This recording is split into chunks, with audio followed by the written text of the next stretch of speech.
Welcome, everyone, to this virtual lecture. I'm Lori Heyman, Interim President at the College of Saint Benedict. It is an honor to gather virtually today to hear from Dr. Eboo Patel, author, speaker, educator, and interfaith leader. We're thrilled to host this lecture as a signature event in today's Community Engagement Day at St. Ben's and St. John's. This lecture was originally scheduled for April, which seems like a lifetime ago. In the last 7 months, we have been reminded in many ways of the ongoing need for interfaith action towards racial equality. Collectively, we face a moment of division in our society, whether religious, political, racial, generational, economic, or in other areas. We find our communities, institutions, families, and society fracturing. Together, we can improve. We can build communities where sources of difference become sources of strength, where shared humanity and communal aspirations compel dialogue and not division. We invite you to engage with Dr. Patel's presentation throughout our time together using the comments feature in YouTube. Feel free to send feedback and submit questions, and we'll leave time for questions and answers at the end of this session. Now, I'm pleased to introduce two key partners in our interfaith work. Steve Hennigs, Executive Director of the Jewish Community Relations Council of Minnesota and the Dakotas, and President Bill Kraft of Concordia College of Moorhead, Minnesota. Good morning, everyone. Welcome and thank you for participating in today's session. Thank you, President Heyman, Catherine Enke, Adam Dahl, and the entire family of College of Saint Benedict. What a pleasure it is to be here today. It's appropriate on this Friday before Thanksgiving, the quintessential American holiday, that we gather. Today's event is part of the Democracy Project, funded by the Otto Bremer Trust and the Orrin and Sharon Steinfeld Foundation. I believe we have Annie and Sharon Steinfeld with us today. We're delighted to partner across spiritual traditions, a Jewish nonprofit, a Catholic college, and a Lutheran college to bring Dr. Patel's virtual and vital message to audiences across the state of Minnesota and throughout the upper Midwest. A hallmark of democracy is the engaged civic discussion, debate of critical and difficult issues. This is how our democracy prospers. In the aftermath of the election, there could be no more auspicious time for this discussion. So we all look forward to hearing from Dr. Patel. Many people have made this production, this event possible, and let's thank them right now. Minnesota chapter of the Council on American Islamic Relations, the J. Phillips Center for Interfaith Learning at St. John's University, CentraCare, CSB, SJU Becoming Community, Granite Equity Partners, Burnix, Greater St. Cloud Development Corporation, Initiative Foundation, and Unite Cloud. Thank you to all of our supporters, everyone who's helping today to make this a great production. We deeply appreciate it. Now it's my keen and profound pleasure to introduce my great friend, the president of Concordia College, Moorhead, Bill Kraft. Steve, thanks very much, and good morning to everyone. On behalf of Concordia College, I'm delighted to join St. Ben's, St. John's, and the Jewish Community Relations Council to welcome Dr. Eboo Patel to talk about bridges of cooperation, interfaith action toward racial equity. Many of you know Dr. Patel as the founder of the Interfaith Youth Core, the author of 4 books, an advisor to U.S. presidents, and the inspired bridge builder for interfaith cooperation at our college and university campuses. From a decade of friendship with Eboo, I can tell you that he brings to this work a generous humanity, equally at home with the sociology of religion, with the transformational power of American colleges, and with memories of unexpected friendships across religious traditions in the kitchen at childhood birthday parties.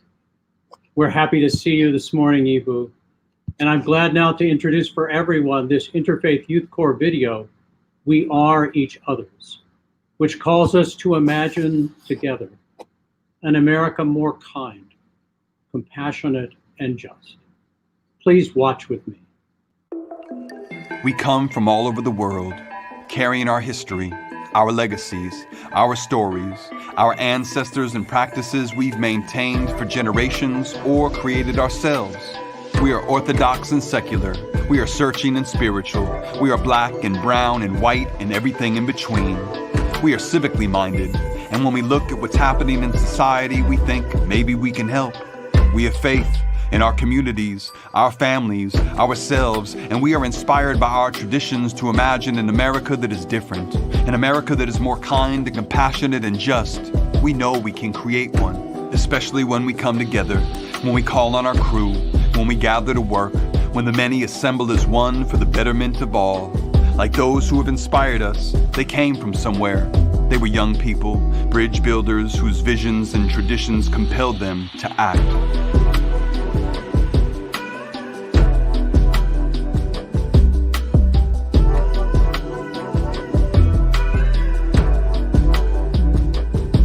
They were brave and outrageous. They did things that had not been done. They led acts of service across lines of difference. Today, interfaith leaders in communities, campuses, and in the streets across the country are engaging in conversations and actions that steer broad cultural change.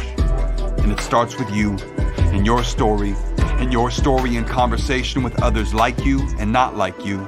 A growing understanding of our difference and similarities that broaden our sense of who we are and who we are in connection to others. And what it means to renew the broken promises of our country. Become a bridge builder. America needs you. As Miss Brooks said, we are each other's harvest. We are each other's business. We are each other's magnitude and bond.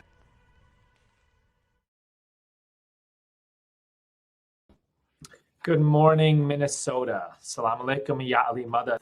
Thank you so much for having me with you. My name is Eboo Patel. I'm founder and president of IFYC.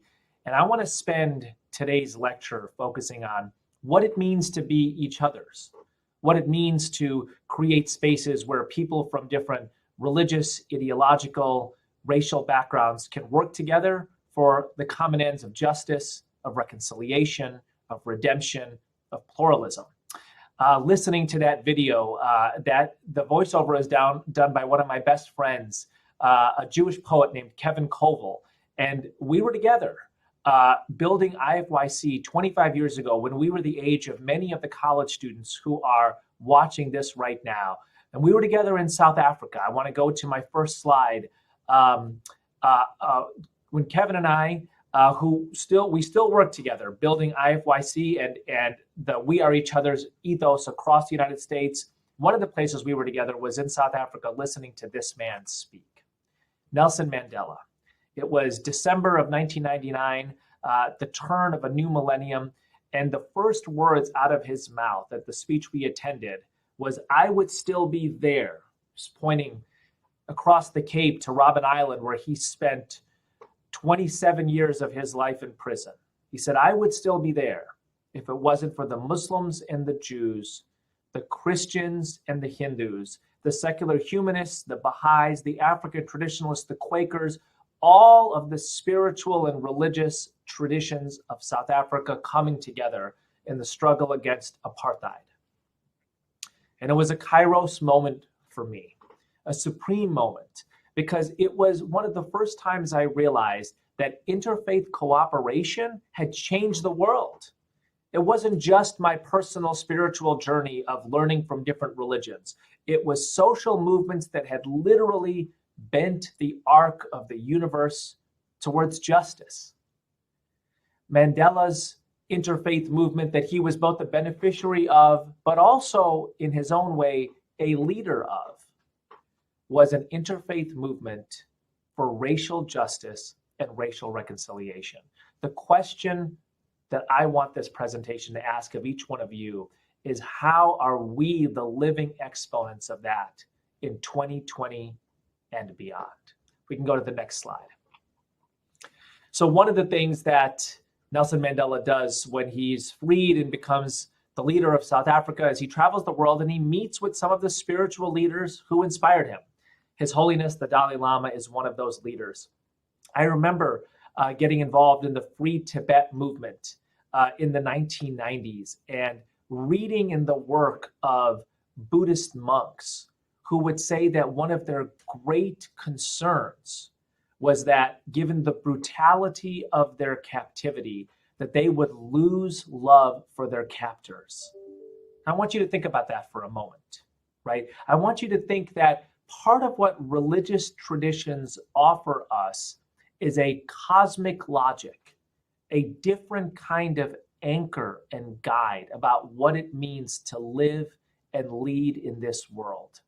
I want to say something that is challenging to you, and I hope perhaps in its own way illuminating. There are people who are calling our politics in America these days a holy war. If that is the case, perhaps the lessons from interfaith cooperation are the most relevant.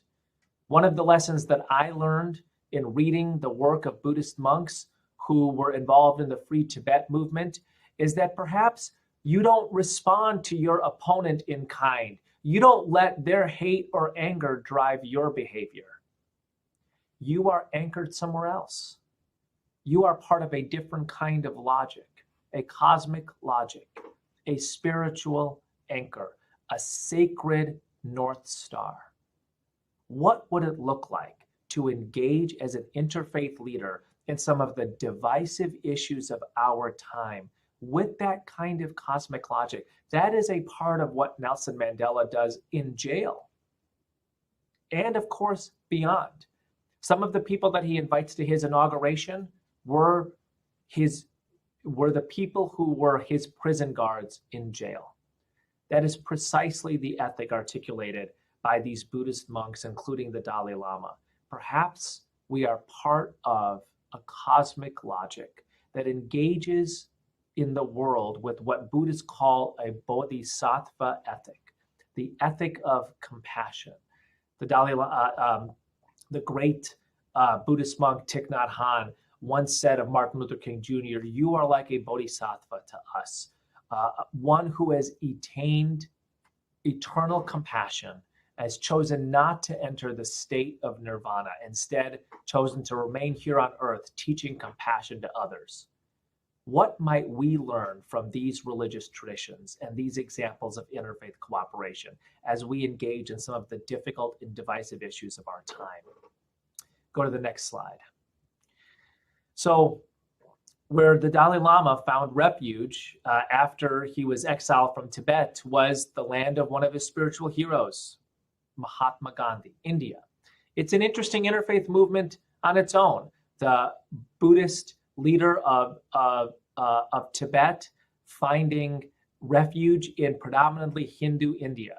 But one of the things that you will learn if you study deeply into India and into the movement to free India from British colonial rule, which of course had racism at its core, is that India is a highly religiously diverse nation. And Gandhi's movement, his Satyagraha movement, while rooted in his own Hinduism, was an interfaith movement. Perhaps Gandhi's closest partner in the Hind Swaraj, the movement to free India, was that man right next to him, Badshah Khan, Abdul Ghaffar Khan, a Muslim from Afghanistan, from the Pashtun tribe. And amongst the things that Badshah Khan does is he founds a movement called the Khudai Hitmagars, the servants of God.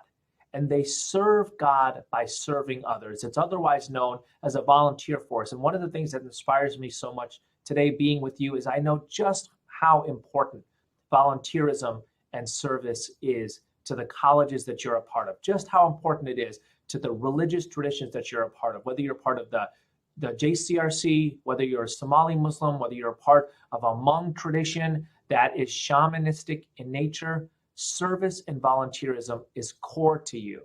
That was core to the movement that freed India. It was one of the places where Mahatma Gandhi and Abdul Ghaffar Khan came together. How can we be inspired by our different religious traditions on the shared value of service and engage in that together to help others?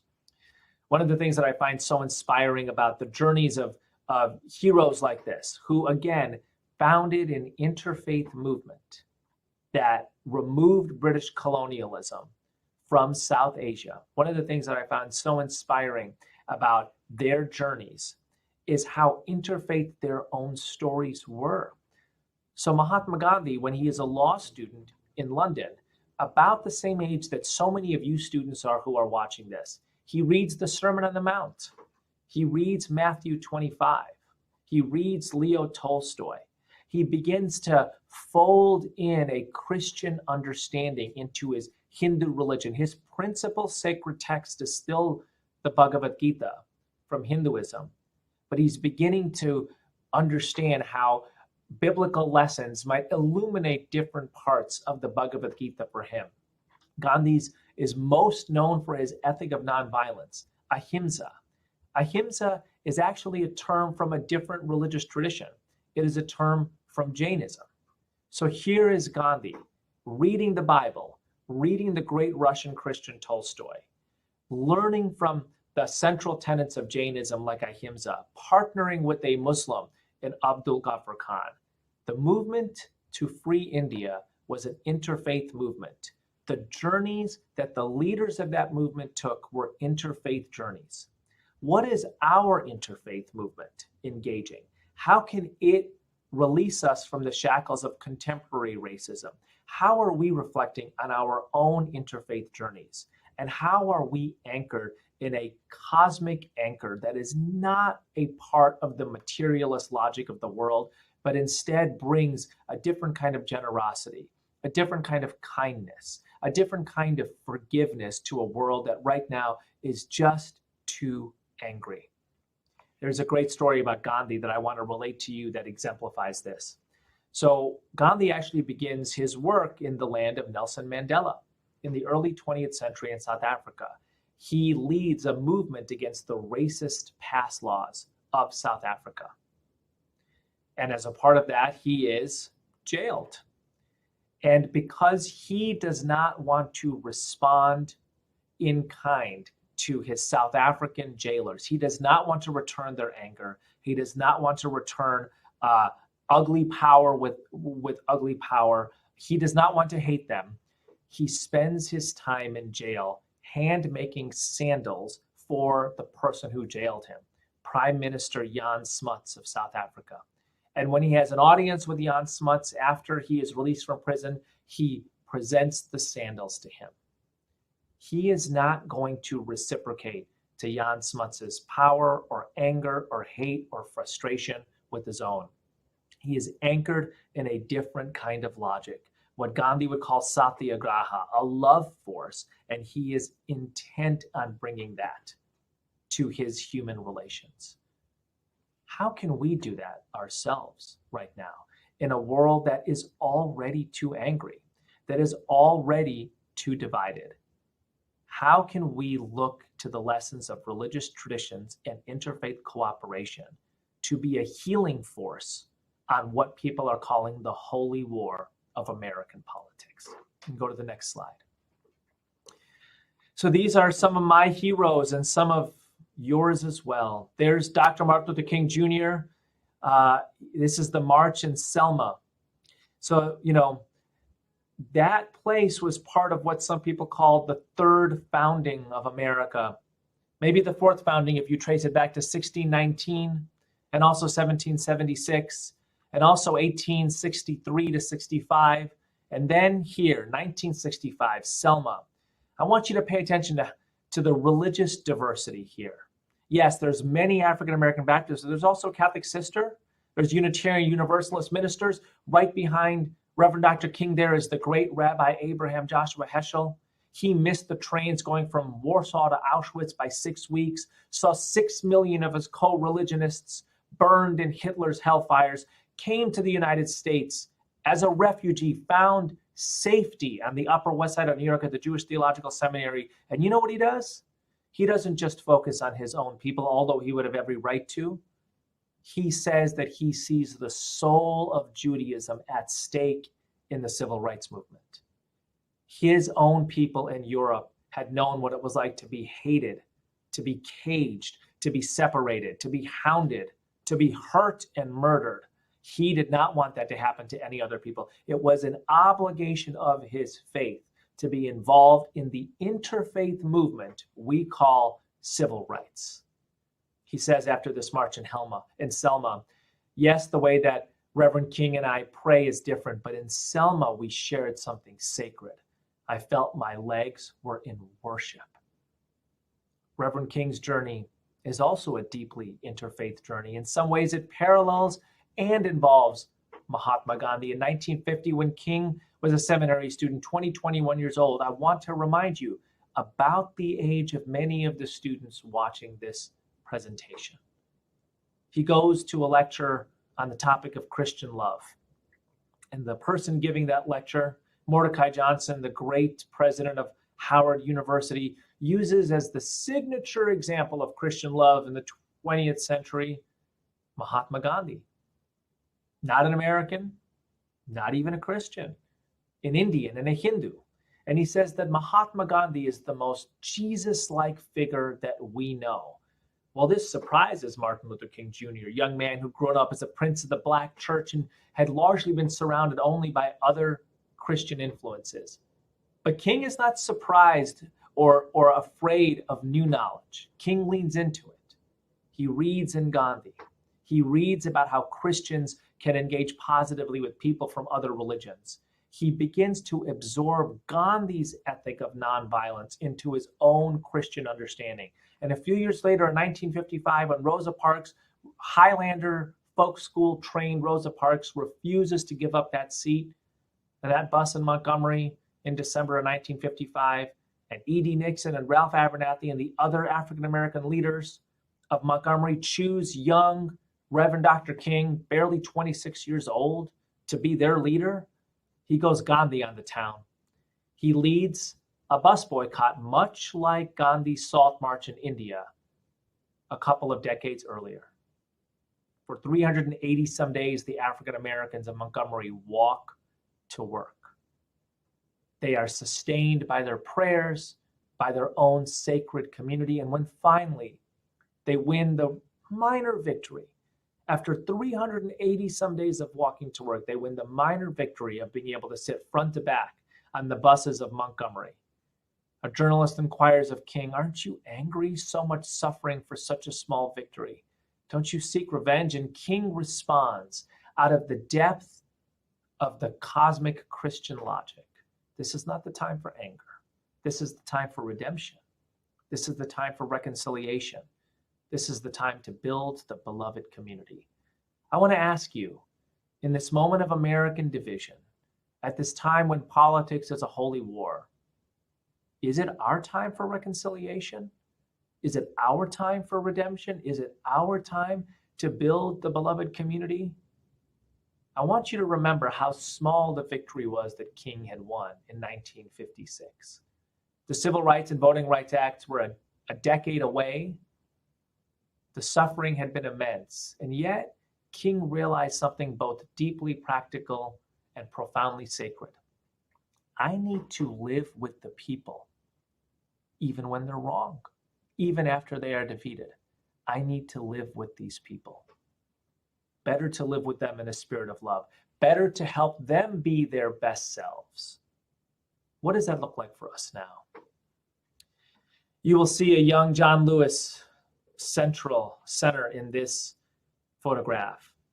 John Lewis's skull was cracked open on the Edmund Pettus Bridge. He almost didn't make it. One of the most profound things that John Lewis does, in addition to his work in the civil rights movement and with SNCC and with Freedom Summer and with becoming a congressperson, is the person perhaps most directly responsible for cracking John Lewis's skull open for segregation in Alabama was George Wallace. George Wallace had a conversion experience some 30 years later, and he sought the forgiveness of John Lewis.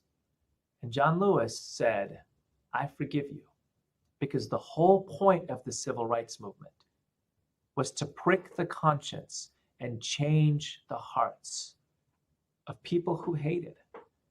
And if you are ready to change your heart, and if I've awakened your conscience, and if you come with me in an act of forgiveness, my faith tradition calls me to forgive.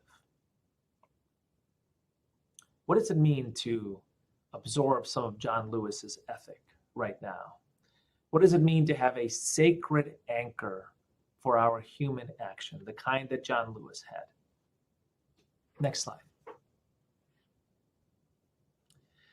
This is one of the great heroes of the civil rights movement, one of the founders of SNCC, Diane Nash. And I want to put this up here to point out that there were many people who did not wear collars who were part of the civil rights movement. There were many, many women who helped build the civil rights movement. Ella Baker, Fannie Lou Hamer, Diane Nash. Diane Nash led the sit-in movement in Nashville. John Lewis actually learned at the feet of Diane Nash. Diane Nash was already leading that movement when John Lewis went there to be a student. And part of what Diane Nash affirms here is that even the organizations that we don't readily associate with a faith base were in many cases actually founded that way. We often think of SNCC as the fierce sword to Martin Luther King Jr.'s Christian shield. But just look at what Diane Nash has to say here. SNCC was applied religion. Our goal was to reconcile, to heal, to rehabilitate, to solve problems rather than to simply gain power over the opposition. This is how SNCC was founded in 1959, 1960 at a conference hosted by Ella Baker with the likes of Jim Lawson and Marion Barry and John Lewis present. And it was Diane Nash who takes a significant amount of leadership and a huge part of what inspires them in the founding of SNCC and what is a guiding light for that original group of leaders is the Christian faith as it is applied to other people, including the people you disagree with, including the people who need your help to be their better self. Next slide. This is one of my great faith heroes of all time. This is Dorothy Day of the Catholic Worker Movement, who builds these places called houses of hospitality, where people live a life that they think approximate how Jesus lived. I say this as a Muslim who has great admiration for other traditions, who learns from them. And Dorothy Day would say, our job is not to serve others, it is to live in solidarity with the poor and the marginalized as Jesus did. I wanted to highlight this image because look at the calm on her face. It is not a calm that lacks determination, but it is a sense of, I am doing what I believe is right. I am anchored in something cosmic. My North Star is a spiritual North Star. I invite you into something better for all of us. There's a great line by Aimé Césaire. The rendezvous of destiny has room for everyone. That is what Dorothy Day is saying with her face at this protest. There's a line by Dorothy Day that, for me, exemplifies what interfaith cooperation should all be at, should be about. She says, let's create a space where it is easier for people to be good. Just add to that. Let's create a space where it is easier for us to be good together, where it is easier for us to cooperate in the good. Lines in the Holy Quran speak to that God made us different nations and tribes that we may compete with each other in a friendly manner. For who is the most good and righteous? What does it look like to do that in this divisive, angry moment in American politics? Again, I will restate one of the themes of this talk. If American politics is being described as a holy war, can the lessons from interfaith cooperation and religious traditions be a central part of the solution to our problem? Next slide. So I want to turn for a moment to specifically college campuses and what campuses can do. And I want to say that so many students come to college seeking to be interfaith leaders, wanting to bridge religious divides. One of the challenges is that if we can click again, the number of interfaith activities, if we just do a double click on this for a second, the number of interfaith activities that those students actually participate in is not that many. So only about a quarter of students take a religion course that deals with religious diversity. Fewer than 15% participate in an interfaith dialogue or are part of an interfaith action. I'm not putting blame on anybody here. I'm just putting out facts from a survey that IFYC recently completed called the Ideal Survey, which is probably the most ambitious research ever done in religious diversity in higher ed. I think if we're going to have an interfaith movement in the 21st century that has the kind of power and strength that the civil rights movement had, or the Hind Swaraj movement, or the struggle against South Africa, if we're going to be able to engage our deepest problems from racial injustice to political divisions, we're going to have to make sure that more college students are involved in interfaith action. More college students take courses that inform them about how Buddhist monks approached their captors, about how South Africa built a great interfaith movement, about the friendship between Gandhi and Abdul Ghaffar Khan. If we go to the next slide, we'll see that colleges actually do a pretty great job when it comes to dealing with diversity in general. So these blue bars indicate the percentage of students who say that they spend some dedicated time learning about people of a different race and ethnicity, people from different countries, people from different political backgrounds, people with different genders. I think all of these numbers should be 99%, but above 60% is something. If we double click for a moment and look at the orange bars here, look at comparatively how many college students say that they have time dedicated to learning about people from different religions. Muslims, Jews, evangelical Christians, Buddhists, Hindus, Latter-day Saints. It's all below 50%. I think we're not preparing our future generation to be the kind of interfaith leaders that we need. And I don't just mean by way of activists. I mean by nurses and doctors and diplomats and business people and lawyers. The United States is maybe the most religiously diverse country in human history, and certainly the most religiously devout nation in the Western Hemisphere. If we're going to have cohorts of doctors and diplomats who know how to engage in medical, everything from medical practice to international business, in ways that are professional, in ways that are competent, we're going to have to do a much better job of teaching about religious diversity in our colleges. And as my interlocutors and the people who invited me to give this talk know, I believe American higher education is one of the crown jewels of the country, along with jazz and the Constitution and the national park system. American higher education is a laboratory for innovation. It is a launching pad for leaders. We have to make sure that we are educating a new generation of interfaith leaders, that we are training them in the skills to go out and be effective citizens and excellent doctors and diplomats. And I believe that colleges play an absolutely central role in this. And right now, we are just not leaning into matters of religious diversity in the same way that we're leaning into other matters of diversity. Go to the next slide. So what does interfaith work look like now? For me, this is a great image. It's a group from the Sikh tradition who, by the way, have experienced horrendous, hateful bigotry from the murder of a Sikh right after the horrendous attacks of 9/11, because the murderer mistook him for a Muslim, to a shooting rampage at a Sikh Gurdwara 90 minutes from where I sit right now in Oak Creek. And what are these Sikhs doing?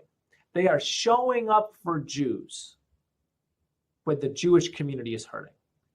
They're saying it is part of their Sikh faith, S-I-K-H, to be in solidarity with Jews. There's this beautiful tenet in the Sikh tradition called Chardi Kala. It's a sense of joy and optimism that is infused by the sacred. They are showing up with Chardi Kala. I want every college student to have heard the term Chardi Kala. I want them to know that it is one of the pearls of wisdom from the Sikh tradition, and that Sikhs follow that wisdom in how they engage with their fellow Americans from different backgrounds. This is part of the definition of being an educated person. It's part of the definition of being an effective citizen and a competent professional. And it's certainly part of what it means to be an interfaith leader. This is what interfaith work for racial justice looks like right now. Next slide. I want to leave you with a video of a graduate from IFYC, my friend, the Reverend Jen Bailey. It is her story of faith and interfaith leadership. I want every single person to think to themselves, if I had to write a film of my story of faith and interfaith leadership, what would it look like? Here is Jen's story. Let's follow in the footsteps of the great interfaith leaders of the past to do the important work of the present. I leave you with Jen's story, and I'll come back to answer some questions afterwards. Thank you so much. My first week of high school was 9/11. I remember turning on the news and seeing leaders demonize religious minorities. It hit close to home. Growing up in America with Black skin, I knew what it was like to be otherized. Walking with friends who were Muslim, Sikh, Palestinian, Pakistani, and seeing their experience radicalized me as a Christian. I was raised in the African Methodist Episcopal Church, of which I'm now proud and honored to be clergy. In 1787, the white parishioners and leadership of St. George Methodist Episcopal Church would not allow Black parishioners to pray. One Sunday, Richard Allen and others kneeled at the altar and were pulled from their knees. They walked out and started what would become the Black Church movement. The Black Church, as we know it, began as a protest movement against racial injustice. In 2015, I spoke from the pulpit of another AME church, Brown Chapel in Selma, Alabama, on the 50th anniversary of the voting rights marches, where the young people of the Student Nonviolent Coordinating Committee, SNCC, were on the ground organizing. So many of them were deeply rooted in their Christian faith and inspired by teachings from a wide range of the world's religions. I stood where the photo was taken of the great religious leaders of different faiths coming together to push for racial justice, and I realized that Selma was an interfaith movement. It's one point in a larger story of interfaith cooperation for racial justice that goes back to Gandhi's Satyagraha movement in India and forward to the struggle against apartheid in South Africa and today's Black Lives Matter movement. I have a mentor who says that Black women have never wanted a vision of liberation that wasn't inclusive of everybody.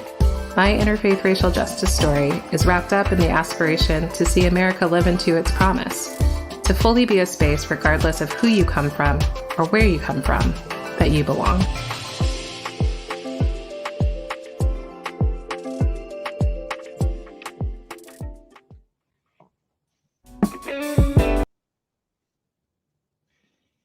Eboo, that was tremendous. Thank you for that inspirational talk. And I will call you Eboo based on your instruction to me before. So lovely. Friday, Saturday, Sunday, the 3 Sabbaths of the Abrahamic faiths, starting today with Muslim tradition. The great Jewish philosopher Ha'am said, more than the Jews have kept the Sabbath has kept the Jews. Tell us something that inspires you. Where does your spiritual nourishment lie? Yeah, thank you for that. So just about everywhere I go, I carry a tasbih, Muslim prayer beads. I think that this might be the one day in like 2 years I forgot to put them in my pocket, but I would show them to you.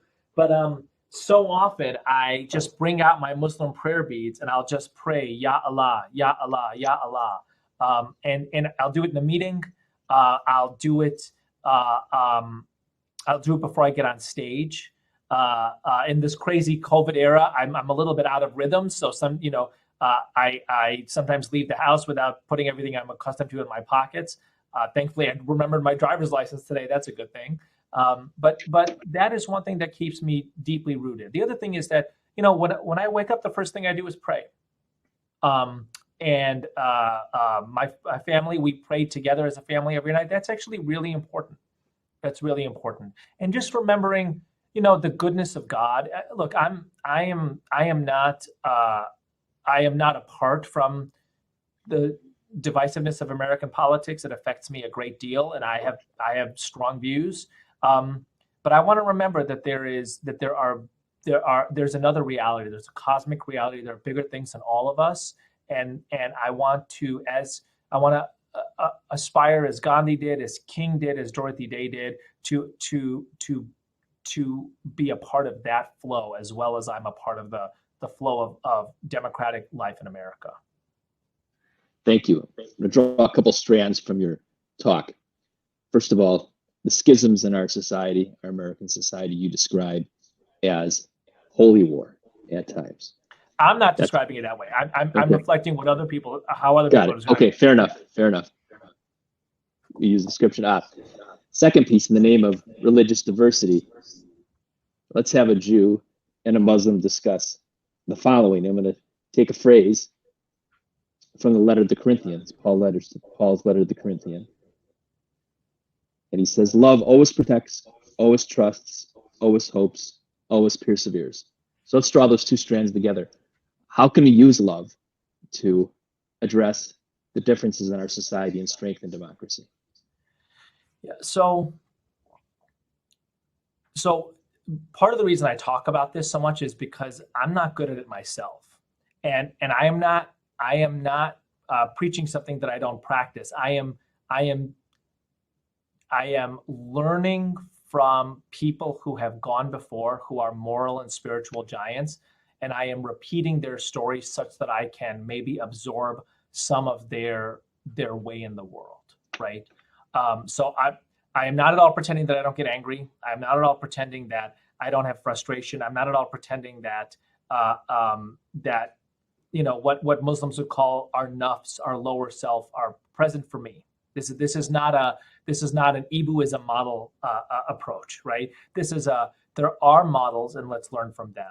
So I think that there's several things to this. One is I watch this with my son's coaches, their best coaches. In sports, especially as you get a little bit older, it's an emotional territory, right? And people can get angry, and they can get mean, and they can get physical, and they can get violent. And what's striking is, like, my son's better coaches are constantly helping them be their better self on the court. And that both means being a better athlete, but it also means, like, being a better person and a better teammate, right? And I kind of feel like that is a part of the cosmic wisdom from different religions, which is, how do I act in a way that helps you be your better self?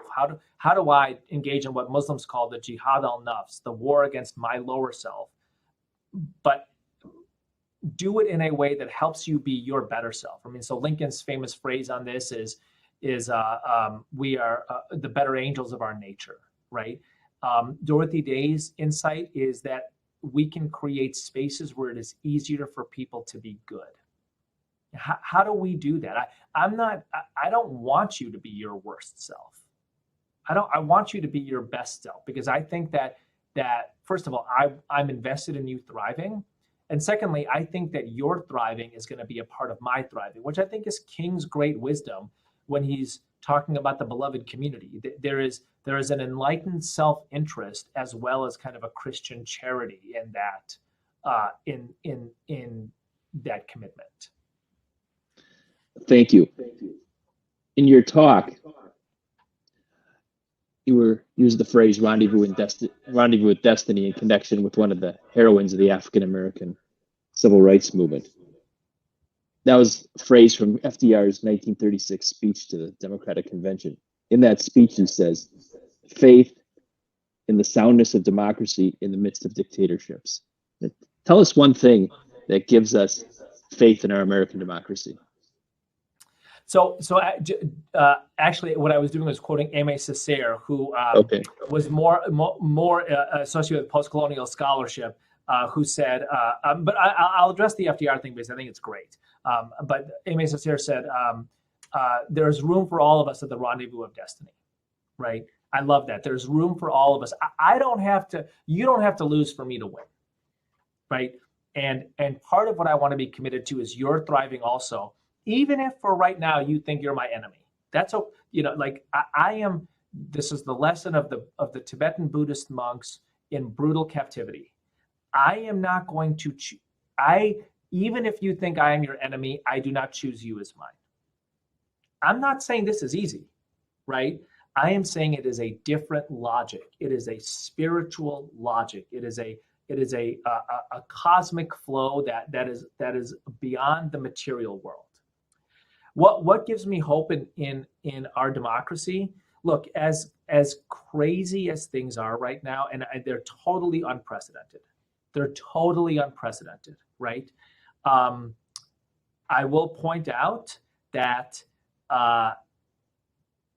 there is an office of the president-elect, that it is recognized by, for example, the military, who is giving Joe Biden president-elect grade protection, that massive numbers of people voted in a democracy, that while I don't want to say things are not crazy, I think that they are, but as Obama said in his book, in a very Obama way, he was like, look, if you want to go back and if your reference point is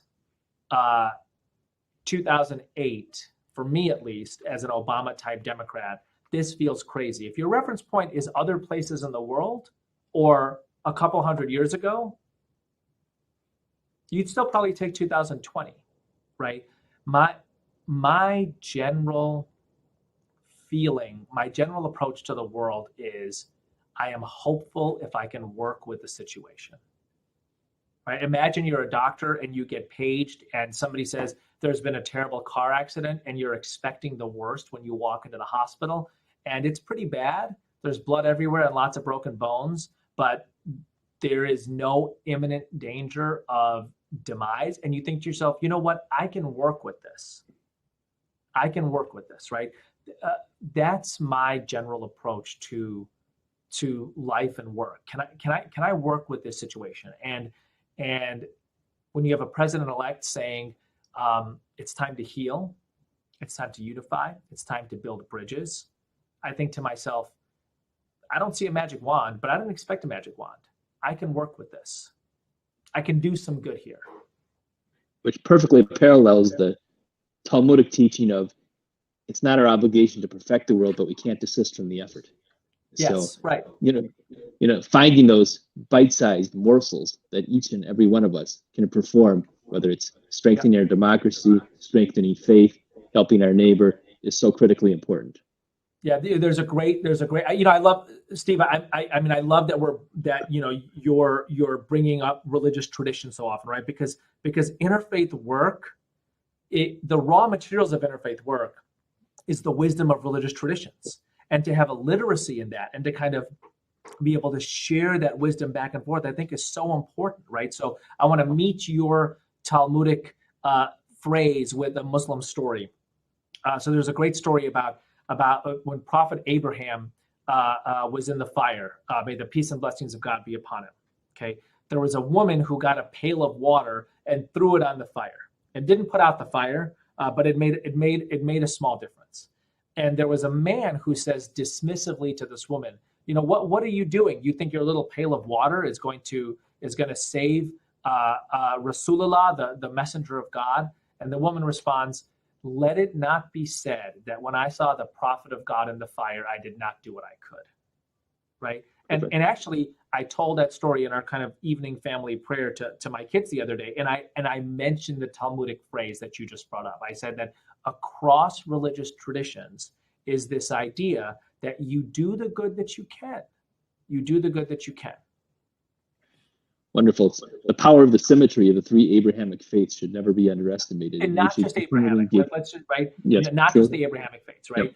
So Buddhism, Hinduism, secular humanism. I don't mean to correct you. I just mean to add, right? Like part of the beauty of America is everything from indigenous people to secular humanists to monks from a shamanistic faith. And I think it's beautiful to find the resonances across these traditions.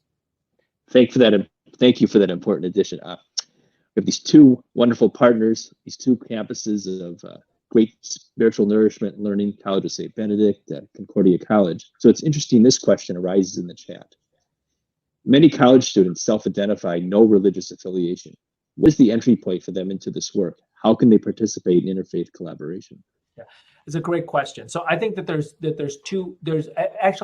three very important entry points. My friend Bill Kraft is tired of hearing me say this. We've been friends for a long time. I have great admiration for him. In fact, he articulated what I think is the single best line that I've ever heard about what a liberal arts college should do. It should educate the whole of the self for the whole of its life, for the benefit of the whole world. Bill is blushing when I say that, but I say that, I repeat that to everyone. I think it's such a beautiful line about what liberal education should be about, what a college campus should be about. So along those lines, why should college campuses require some form of education about religious diversity and skills in interfaith leadership? And it just like a college campus requires you to read Toni Morrison and to know calculus, right? So this, I'm not asking for anything that is outside of the bounds of what most colleges do anyway. I'm just saying that knowledge of diverse religious traditions and skills in dealing with diverse religious communities is central to being an educated person, an effective citizen, and an excellent professional. And if colleges are not about developing educated people, effective citizens, and excellent professionals, what are colleges doing? Right? That's the purpose of a college. That's what we look to colleges for, right? So when it comes to students saying, I'm not really sure what religious tradition I am, et cetera, I think that's fine. I don't think interfaith cooperation is principally about a student's own identity journey. At least I don't think it has to be, right? I think that's an important part of it. I wrote my first book on that called Acts of Faith. That's been used by Concordia and a bunch of other places as a first-year book read, in part because it's actually the case that many 18 or 19-year-olds want to have conversations about their spiritual journeys, right? But even if you don't, you need to know something about diverse religious traditions to be a decent nurse or doctor or city council member, right? In other words, it is a part of being an excellent professional. If you are involved in disaster response in your community after a blizzard or a flood or a tornado, you are going to be working with diverse religious communities in that disaster response, because those are the communities involved in disaster response. So if you're going to be an effective citizen, you are going to have to be able to work with diverse religious communities. And if you don't know anything about other religions, you're just not an educated person, right? If you think that every Muslim, all 1.5 billion of us, has a terrorist heart beating in our chest, you're just not an educated person. So I view education about religious diversity and skills in interfaith leadership as just part of what colleges ought to do. And many colleges are doing that. You know, Concordia has a set of great faculty members, Jacqueline Bussey and others, who have developed an interfaith studies course sequence and are constantly putting terrific graduates out there who are engaging with religiously diverse organizations and employees. So I think that this is not contingent on the salient interests of entering first-year students, who, incidentally, as I showed you in that chart, actually do say that bridging religious divides is important to them, right? I mean, here you are, Eboo. You've been deeply involved in interfaith relations for a generation now at this point. And you've seen some changes, you've seen some differences, you've seen some evolution. I wasn't here suggesting that you're vintage in any sense. But maybe where have you gone, and what do you see for the future? I mean, look, if you turned on TV in the year 2000, you would never, ever see a woman with a hijab on. Now, if you watch, any network from 7 to 10 p.m., you'll see commercials featuring women with hijabs on with some frequency, right? You'll see people who are obviously from different religious backgrounds in shows with some frequency.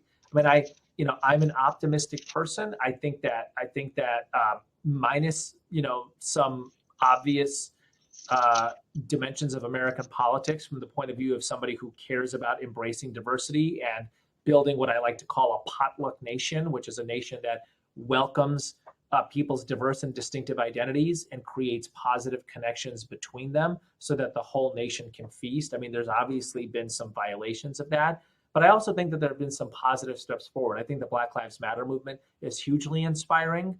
I think that so many things happening on a local level are hugely inspiring, including in Minnesota.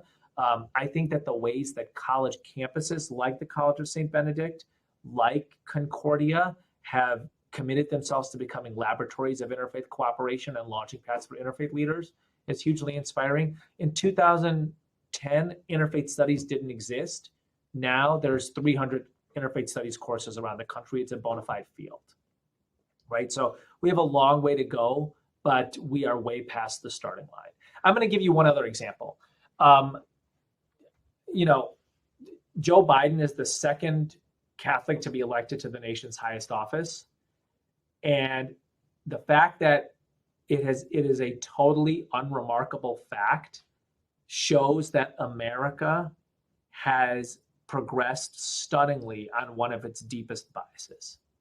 Because anti-Catholicism was an astoundingly deep prejudice in America for a long, long time.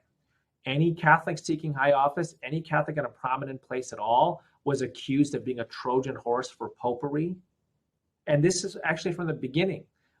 John Winthrop, when he was sailing across the Atlantic on the Arabella in 1630, 1631, spoke of building a bulwark against the Pope, standing seeking to thwart the designs of Jesuits, right? America was in many ways launched as an anti-Catholic project. And now you have 6 Catholics at the Supreme Court, a Catholic Speaker of the House, a Catholic who's about to be president of the United States, and nobody thinks it's dangerous. And part of the lesson that I gleaned from that is America does, in fact, in some cases, metabolize its prejudices. And when we do, we ought to celebrate that and we ought to remark on it. What happened with anti-Catholicism in America? How did we overcome this? Can those lessons be applied to the ugly anti-Semitism that too many Jews face, to Islamophobia, which parallels anti-Catholicism in virtually every way? The things that Muslims are accused of are almost word for word the things that Catholics were accused of 40, 50, 60 years ago. Sure. I mean, you can go draw the line talking about anti-Catholicism from Al Smith's candidacy in 1928 and the reaction that generated from the Klan to JFK's speech before the Southern Baptist Association when he declared himself to the election of Joe Biden. So your point is very well taken. Thank you very much. A couple things here because I know we need to wrap up. Just to emphasize your point about the importance of John Lewis in life. Here's a book that is so inspiring to me, the Macomb book on John Lewis. Everyone should read it. I think this should be one of those collective reads for every college campuses in the next couple of years. Very good. And then you started with Nelson Mandela, Eboo, and one of my favorite Mandela quotes is, "It always seems impossible until it is done." Right. And Theodore Herzl had a similar in the Hebrew as Im tirtzu ezo agada. If you will it, it is no dream. So as we conclude here, sketch out a dream of us, a dream that you have, Eboo, for all of us. You know, Fannie Lou Hamer would talk about the goal of the civil rights movement was to create an America that was like a welcome table next to a Black Baptist church.